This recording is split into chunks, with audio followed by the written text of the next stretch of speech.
નમસ્કાર વિદ્યાર્થી મિત્રો, હું મિત્ર પ્રકાશ કંજરા યુટ્યુબ ચેનલમાં તમારું સ્વાગત કરું છું. મિત્રો, સૌથી પહેલાં આગળ એક સ્ટોરી જોવાની છે. સ્ટોરીના આધારે આપણે શું કરવાનું છે, શીખવાનું છે. મિત્રો, તો સૌથી પહેલાં તમારી ચેનલ સબસ્ક્રાઇબ કરી દેવાની છે. મિત્રો, તો સૌથી પહેલાં આગળ જુઓ શું છે વસ્તુ. માન લો બેટા કે આ કોણ છો, તમે છો. ઓકે, ટકા મુંડા ટાઉ ટાઉ. ઓકે, હવે ટકો બને નાખો. આ કોણ છો બેટા, તમે છો. હવે તમે એક પેન લેવા જાઓ છો ગામમાં, તો એક પેનની કિંમત કેટલી છે બેટા? 10 રૂપિયા છે. કેટલા રૂપિયા છે? 10 રૂપિયા છે. કેટલા રૂપિયા કીધી બેટા? 10 રૂપિયા છે. તો હું તમને એમ કહું કે તમારે 5 પેન લેવી હોય તો કેટલા રૂપિયા જરૂર પડશે? શું બેટા, કેટલા રૂપિયા જરૂર પડશે? તો એ બહુ મસ્ત વસ્તુ શીખો છો બેટા. શું શીખો છો? એક પેન છે તો કેટલા રૂપિયાની છે? 10 રૂપિયાની. બીજી પેન છે તો એ કેટલા રૂપિયાની? 10 રૂપિયાની. ત્રીજી પેન છે તો એ કેટલા રૂપિયાની? 10 રૂપિયાની. ચોથી પેન છે એ કેટલાની છે? 10 રૂપિયાની. પાંચમી પેન છે એ પણ કેટલાની છે? 10 રૂપિયાની. તો બેટા હવે તમે ટોટલ મારશો. 10 ને 10 20, 20 ને 30, 30 ને 40 ને 50. તો બેટા કેટલા થઈ ગયા બેટા? 50. કેટલા રૂપિયાની થઈ ગઈ બેટા? 50 રૂપિયાની. તો હવે બેટા તમે અહીંયા કહેશો કે સરવાળો કરી દઈએ તો હવે મિત્રો અહીંયા આગળથી એક નવો કોન્સેપ્ટ સ્ટાર્ટ થાય છે, ગુણાકારનો. ઓકે, પરંતુ હવે આ ગુણાકારનો જન્મ કેવી રીતે થયો બેટા? તો હવે સમજાવો બેટા. ચલો, શું છે ગુણાકારનો જન્મ કેવી રીતે થયો? તો એક પેન 10 રૂપિયાની હોય તો 5 પેન કેટલાની? ઓકે, તો આ બંનેનો ચોકડી ગુણાકાર બેટા. તો 10 ગુણ્યા 5. તો બેટા 5 0 0, 5 1 5. તો બેટા અહીંયા આપણને ડાયરેક્ટ મળે છે, જવાબ આવશે 50. શું ડાયરેક્ટ જવાબ આવશે બેટા? 50. તો મિત્રો હવે સમજો કે આપણી પાસે બે સંભાવના હતી બેટા. એક આપણે આ રીતે દાખલો ગણતા અને એક આ રીતે દાખલો ગણતા. પરંતુ બેટા હવે આ રીતે દાખલો ગણશો તો જવાબ આવશે એ ફાઇનલ છે. ઓકે, પણ બેટા તમને વધારે રકમ કે શું કે બેટા? વધારે રકમ કે તો માન લો કે તમને આગળ કે 80 પેન કે બેટા. લો 80 પેન કે તો 80 પેન ગુણશો તમે? સરવાળો કરશો? ના કરો ને. તમે શું કરશો? 80 ગુણ્યા 10. તો 80 ગુણ્યા 10 એટલે કેટલા? 800. હવે બીજી વસ્તુ બેટા, આવડી ગયું, સરવાળો ખબર પડી ગઈ, ગુણાકાર કેવી રીતે કામ કરે છે, બાદ બાકી આપણે જોઈ લીધી છે. તો ચેનલ સબસ્ક્રાઈબ કરી દો, તમારા બધા જ મિત્રોને મોકલી દો. હવે બીજી વસ્તુ શીખો બેટા. માન લો હું કહું કે 3 ગુણ્યા 4. તો આનો મતલબ શું થાય બેટા? જો તમે કહો 3 4 12. પરંતુ આનો મતલબ શું કહેવા માંગે છે બેટા? એ સમજો કે શું કહે છે? 3. તો 3નું ગ્રુપ બનાવો. 2 3. 3નું ગ્રુપ બનાવો. કેટલી વખત બનાવો છે? 4 વખત. તો 4 વખત બનાવો. 1 2 3. ચલો 1 2 3. સરસ. 1 2 3. તો બેટા આ શું બનાવ્યું? ગ્રુપ બનાવ્યું. આપણે શું બનાવ્યું છે? ગ્રુપ બનાવ્યું. તો ચલો 1 ગ્રુપ, 2 ગ્રુપ, 3 ગ્રુપ ને 4 ગ્રુપ. તો સમજો બેટા આ જે ગુણાકાર કીધો છે આપણને 3 ગુણ્યા 4 એ 12 કેવી રીતે આવે છે એ તમે સમજો કે 3 ગુણ્યા 4 12 કેવી રીતે આવે છે બેટા? તો શું કહે છે કે ગમે એકનું ગ્રુપ બનાવો. શું બનાવો બેટા? ગમે એકનું ગ્રુપ બનાવો. એટલે કે 3નું ગ્રુપ બનાવો. તો કેટલા ગ્રુપ બનાવવા છે? 4 બનાવવા છે. 3 ના 4. તો 1 ગ્રુપ, 2 ગ્રુપ, 3 ગ્રુપ ને 4 ગ્રુપ. તો ગણો બેટા 1 2 3 4 5 6 7 8 9 10 11 ને 12. કેટલા થશે બેટા? 12. આવડી ગયું? એકદમ ઇઝી છે બેટા, કોઈ ટફ વસ્તુ નથી. માન લો બેટા હવે તમારે શું પ્રેક્ટિસ કરવાની છે? બે તમે પ્રેક્ટિસ કરો ઘરે કે 3નું ગ્રુપ બનાવો 6 સાથે. પછી બેટા 5નું ગ્રુપ બનાવો 3 સાથે. જવાબ મને કોમેન્ટ બોક્સમાં કહેવાનો છે. હજુ કહું છું બેટા ગ્રુપ કરીને કરજો તો કે તમને આવડશે. 3 6 18 ને 5 3 15. પરંતુ બેટા હું કહું છું હજુ શાંતિથી સમજવાનો પ્રયાસ કરજો. જેમ જેમ આગળ જશો તેમ તેમ લેવલ વધતું છે. એકદમ બેઝિકથી એડવાન્સની પ્લેલિસ્ટ છે બેટા. તમારે એડવાન્સ ક્લાસ જોતા હોય તો નીચે ડિસ્ક્રિપ્શન બોક્સમાં લિંક છે, ત્યાં આગળ જઈને ડાયરેક્ટ કરજો. પરંતુ આ ધોરણ 4થું છે, 5મું છે, તમારો બેઝ આગળ ક્લિયર થાય છે મિત્રો. ઓકે, ચલો હવે આટલી વસ્તુ ખબર પડી ગઈ. હવે બેટા સમજો કે ગુણાકાર કરવા માટે સૌથી પહેલો નિયમ શું છે એ જોઈએ. માન લો બેટા હું કહું કે 34 ગુણ્યા 4 આવી રકમ લખી છે. તો સૌથી પહેલાં બેટા આપણે કરવું પડશે, સૌથી પહેલાં શું કરવું પડશે? 34 આમ લખવા પડશે. ઓકે, પછી ગુણાકાર કરવો પડશે અને આગળ બેટા શું લખવું પડશે? આંકડાના નીચે આંકડો લખવાનો. આગળ 4 અને કંઈ ના હોય તો 0. ઓકે, ચલો હવે બેટા ગુણાકાર માટે સૌથી પહેલાં આપણે શું કરવાનું છે? આને આગળ લડાવવાનો છે. ઓકે, તો ચોકો ચોકો 16. કેટલા થઈ ગયા બેટા? ચોકો ચોકો 16. તો છગડો જે પાછળ વધ્યો અહીંયા લખો. આ એકડો વધ્યો એને રાઉન્ડ કરીને અહીંયા આગળ મૂકી દો વધી. તો 1 ને 3 4. તો જવાબ આવી ગયો છે.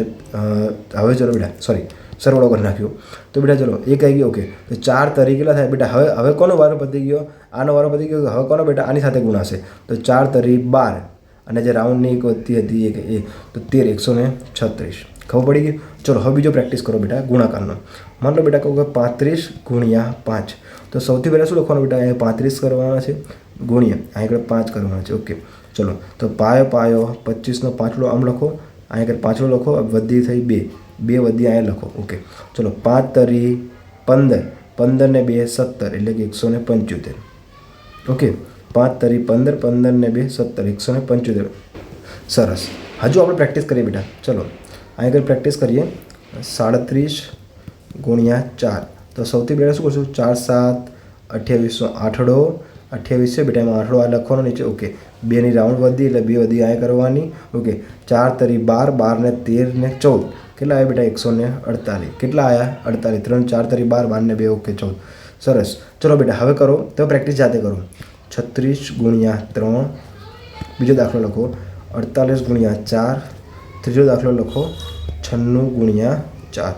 ચલો બેટા, આ ચારે ચાર દાખલા તમારે ગણવાના છે. કોમેન્ટ બોક્સમાં કોમેન્ટ કરવાની છે, સાથે સાથે પ્રેક્ટિસ કરતા જજો. અને પ્રેક્ટિસ માટેની 75થી પણ વધારે MCQ એઝ વેલ આ જ ક્લાસની પર્ટિક્યુલર, દરેક ક્લાસની અલગ હશે, પરંતુ આ ક્લાસની પણ 75થી પણ વધારે MCQ આપણે સોલ્વ કરવાના છે. એના માટે ડિસ્ક્રિપ્શન બોક્સમાં લિંક છે, ત્યાં તમારે બેટા મને મેસેજ કરવાનો છે. સરસ. ચલો હવે બેટા, હવે આપણને ખબર પડી કે સાહેબ હવે અમને શીખવાડો 2 આંકડામાં. ઓકે, તો બેટા સમજો કે માન લો કે આગળ લખ્યું છે 34 ગુણ્યા 35, આવો આપણને કીધો છે. તો બેટા આગળ બહુ મસ્ત વસ્તુ સમજવાની કે આગળ જુઓ, સૌથી પહેલાં તમારે શું કરવાનું છે? કેટલા જે અંકો છે? 2 અંકો. એક કાર્ય અને કાર્ય નંબર બીજો. કેટલા અંકો છે બેટા? 2 અંકો.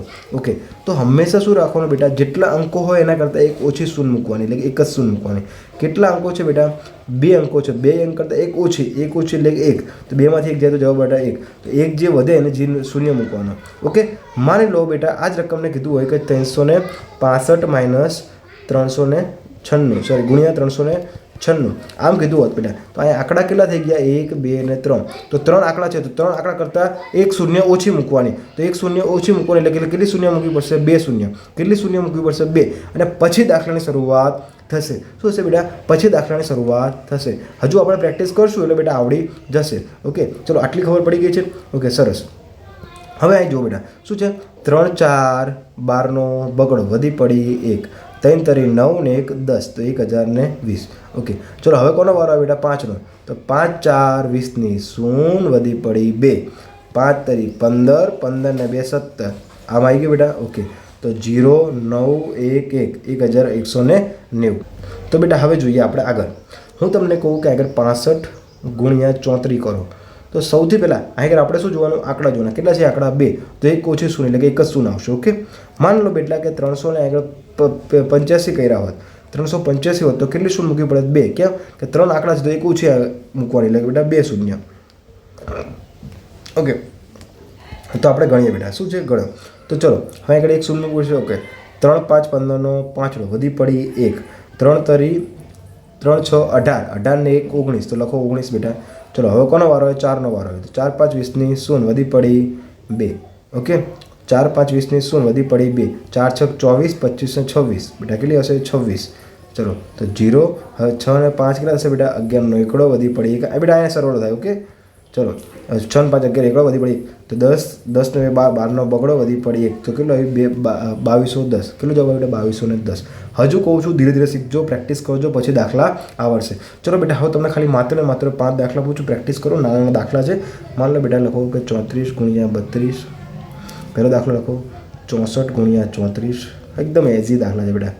22 ગુણ્યા 22, 64 ગુણ્યા 36, 35 ગુણ્યા 32, 65 ગુણ્યા 25. બેટા આ બધા દાખલા તમારે શું કરવું છે? અત્યારે હાલ પ્રેક્ટિસ કરવાની છે અને પછી તમારે ક્લાસ પૂરો કરવાનો છે. આનો તમારે સ્ક્રીનશોટ પાડવાનો છે. જે જવાબ આવે તમે કોમેન્ટ બોક્સમાં કરવાનો છે. પ્રેક્ટિસ માટેની PDF બેટા તમારે જોતી હોય તો નીચે ડિસ્ક્રિપ્શન બોક્સમાં લિંક છે, ત્યાં આગળ બેટા મળી જશે. તમામ ક્લાસ ફ્રી છે, એડવાન્સના પણ છે, CATના પણ ક્લાસ ફ્રી છે. તમારા બધા જ મિત્રોને આ ક્લાસ મોકલ્યો. મિત્રો મળીએ નવા ક્લાસમાં, નવું કંઈક શીખીશું. જય હિન્દ, જય ભારત.